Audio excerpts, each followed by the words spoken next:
The black boy just greeted the officer when the white cop shot him dead.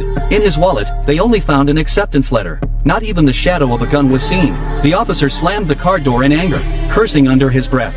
What pissed him off wasn't killing the wrong person, but the trouble of covering up the scene.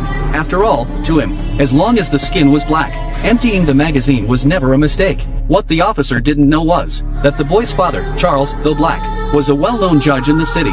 It was the first day of his son's college, so he lent his car to his son, never imagining that his son would be shot dead. What hurt him even more was that the police claimed his well-behaved son had been illegally carrying a gun. Suddenly losing his son, Charles cried uncontrollably at the funeral. An Asian mother resigned from her job, vowing never to work for such an ugly country again, and she urged her husband to quit too, but Charles disagreed. He had fought his way to the top of the black community, just to improve the living conditions. That night, Charles couldn't sleep. The next morning, he went to a friend working in the police department, hoping to get some inside information.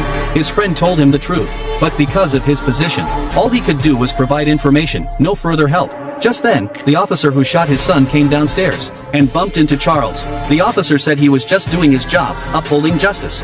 You can't even bring yourself to apologize.